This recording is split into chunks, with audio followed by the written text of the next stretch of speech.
Hello students. आज हम लोग देखने वाले हैं मोशन लेसन। जो हम लोग पढ़ रहे थे उसको ही कंटिन्यू करेंगे।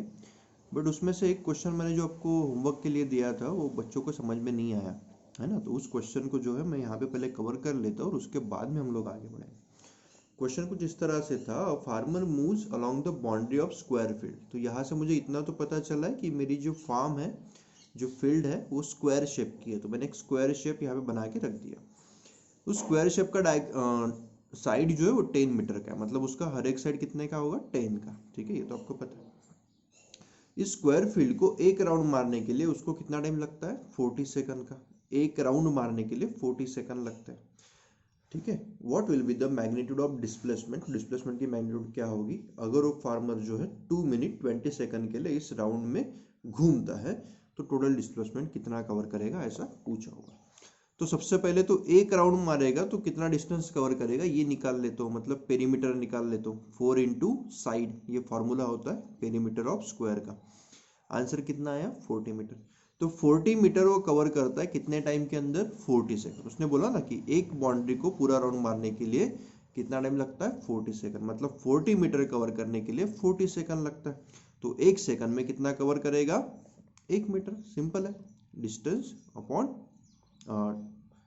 उसने बोला 40 मीटर कवर इन 40 सेकंड, मतलब डिस्टेंस अपॉन टाइम आप ले लोगे तो आपको क्या मिल जाएगा, एक सेकंड के अंदर वो कितना डिस्टेंस कवर करता है वो मिल जाएगा। तो हमें कितना मिला, 1 मीटर। मतलब एक सेकंड अगर वो पर्सन चलता है तो 1 मीटर का डिस्टेंस कवर कर लेगा।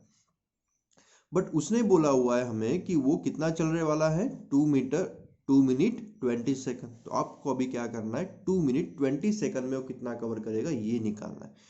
तो 2 मिनट 20 सेकंड, तो 1 मिनट के अंदर 60 सेकंड होता है, मतलब 2 इंटू 60 कर दोगे और 20 सेकंड ऐड कर दोगे तो वो टोटल चलेगा कितना, 140 मीटर। समझ में आया आपको। तो 2 मिनट 20 सेकंड के अंदर वो पर्सन ने कितने डिस्टेंस को कवर किया है, 140 मीटर को। अगर वो 140 मीटर चलता है तो ऐसे ऐसे चलता जाएगा, 10 मीटर 20 मीटर 30 मीटर 40 मीटर, है ना। तो 140 मीटर के अंदर उसने कितने राउंड मारे हैं ये निकाल लेते हैं। तो वो कैसे निकालोगे, टोटल डिस्टेंस जो कि 140 मीटर है और पेरीमीटर, एक राउंड के अंदर कितना डिस्टेंस होता है उससे डिवाइड कर लोगे तो आपको मिल जाएगा 3.5 राउंड। मतलब उस पर्सन ने इस स्क्वायर फील्ड के कितने राउंड मारे हैं, 3.5। तो देखो एक बार, ये हो गया हमारा एक राउंड, ये हो गया हमारा सेकंड राउंड, ये हो गया हमारा थर्ड राउंड और ये हो गया हमारा हाफ राउंड। मतलब वो पोर्शन ए से कहाँ तक पहुंचा है, सी तक। समझ में आया।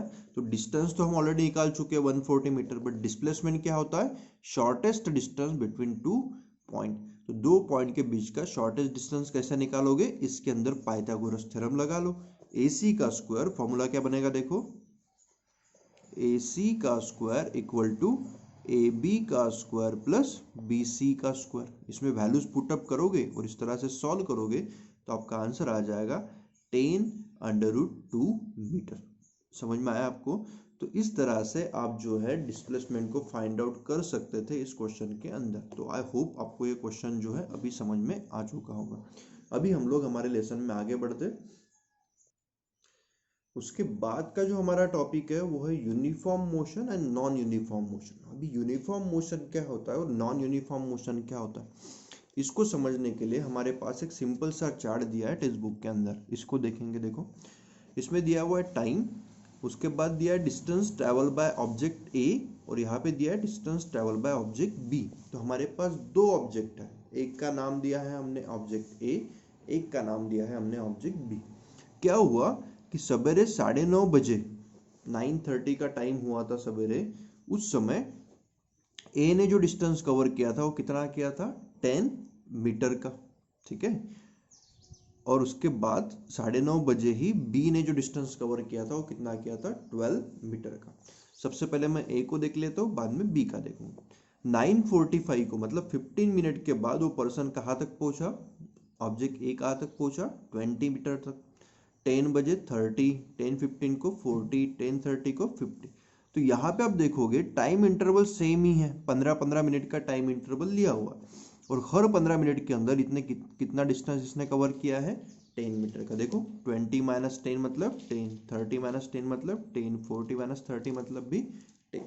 तो हर केस के अंदर वो कितना डिस्टेंस कवर कर रहा है, 10 मीटर। तो यहाँ से हमने क्या समझा, यूनिफॉर्म मोशन का क्या क्या आप बोल सकते हो फिर definition, if an object travels equal distance in equal interval of time. समझ में आ गया आपको, अगर कोई ऑब्जेक्ट इक्वल डिस्टेंस को कवर करता है इक्वल इंटरवल ऑफ टाइम में, जैसे यहाँ पे इसने 10 मीटर कवर किया हर 15 मिनट के टाइम के अंदर। समझ में आ रहा है आपको, तो कोई भी ऑब्जेक्ट अगर सेम डिस्टेंस कवर करता है सेम इंटरवल ऑफ टाइम में, तो आप उसको क्या बोल सकते हो कि वो यूनिफॉर्म मोशन में है।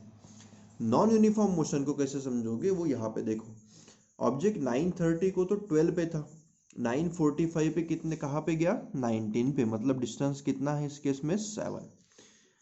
10 को कहाँ पे गया, 23, मतलब इस बार डिस्टेंस कितना है, सिर्फ 4 का ही है।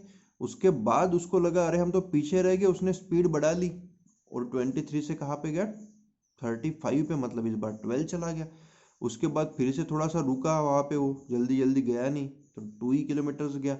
उसके बाद में फिर से थोड़ा सा स्पीड बढ़ा के 4 पे गया, और उसके बाद में वो फिर से थोड़ी सी स्पीड को डिक्रीज करके 44 पे गया। तो यहाँ पे आप देख रहे होंगे कि हर एक टाइम इंटरवल तो सभी का सेम ही है, बट ऑब्जेक्ट ने जो डिस्टेंस कवर किया है वो डिफरेंट है। मतलब आप क्या बोल सकते हो, if an object covers unequal distance, मैंने क्या बोला, if an object covers unequal distance in equal interval of time, मतलब सेम टाइम पीरियड के अंदर अगर ऑब्जेक्ट अलग अलग डिस्टेंस को कवर करता है, तो आप क्या बोलोगे, object is in non uniform motion.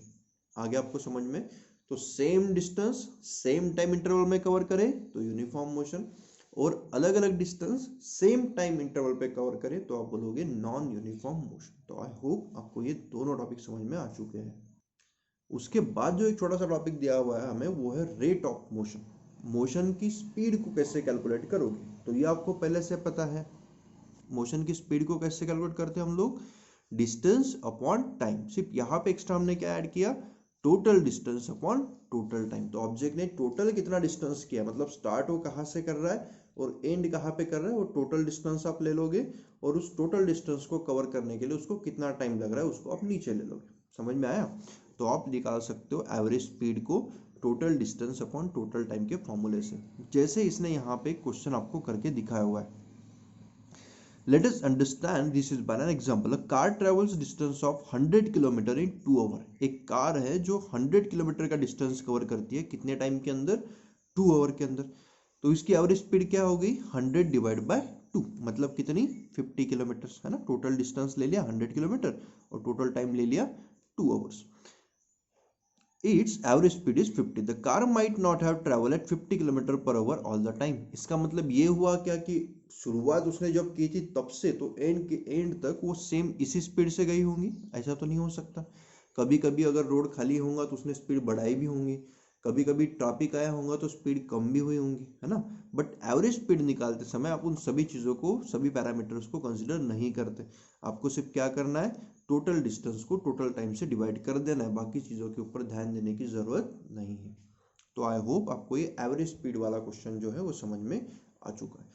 इसके बाद में हम लोग इसके ऊपर एक बेस सिंपल सा क्वेश्चन देख लेते हैं, जिससे आपको ये और अच्छे से समझ में आएगा। तो देखो यहाँ पे, an object travel 16 metre in 4 second. एक ऑब्जेक्ट है जिसने 16 मीटर का डिस्टेंस कवर किया 4 सेकंड के अंदर, and then another 16 metre in 2 second. उसके बाद और 16 मीटर का डिस्टेंस कवर किया और 2 सेकंड के अंदर।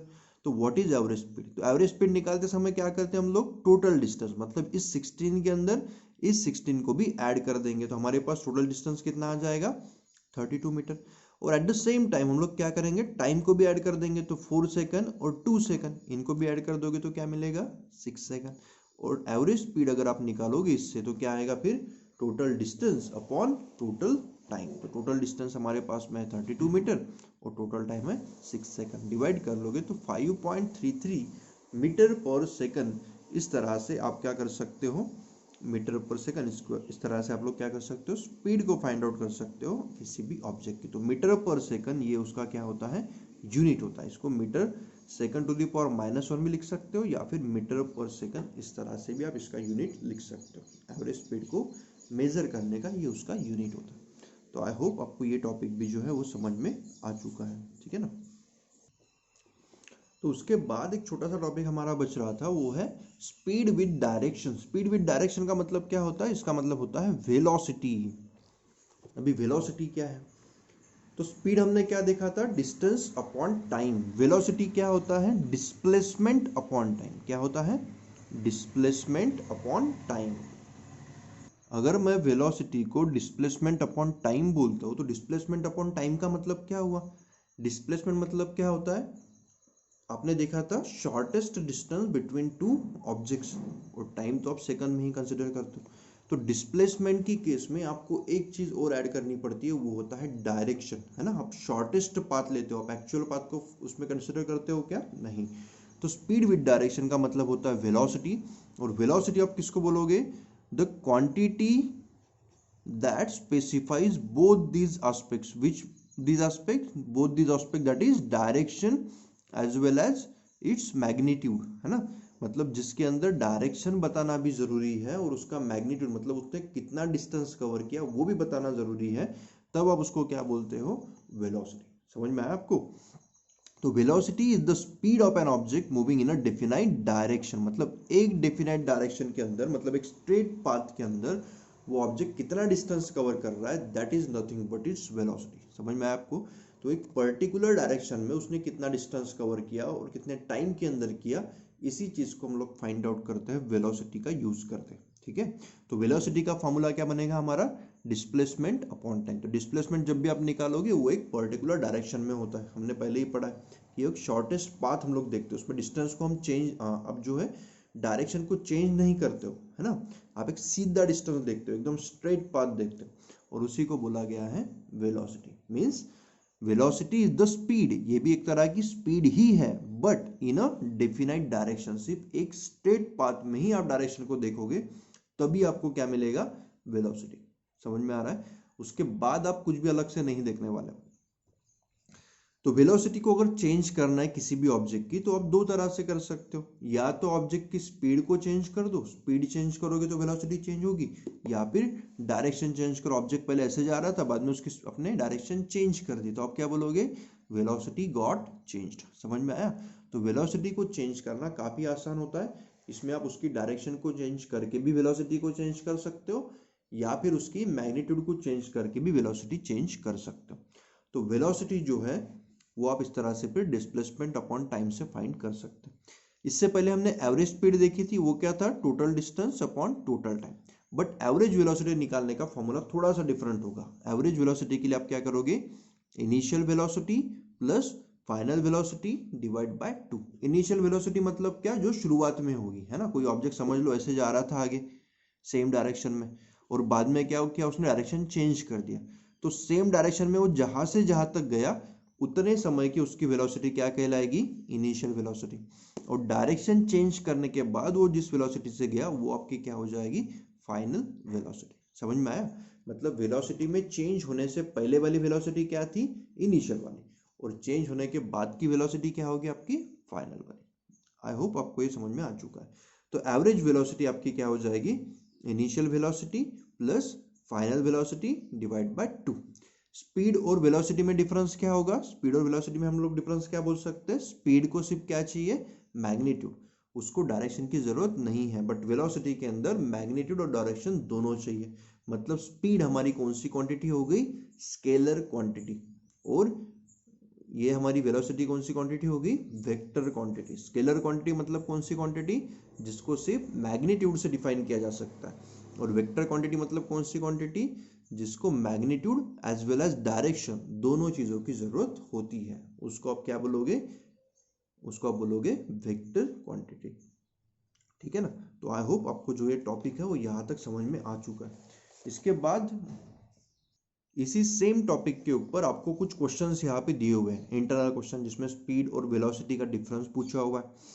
उसके बाद में भी कुछ सिंपल सिंपल से क्वेश्चन दिए, तो इन क्वेश्चंस को भी आप घर पे ट्राई करके देखोगे। ठीक है ना।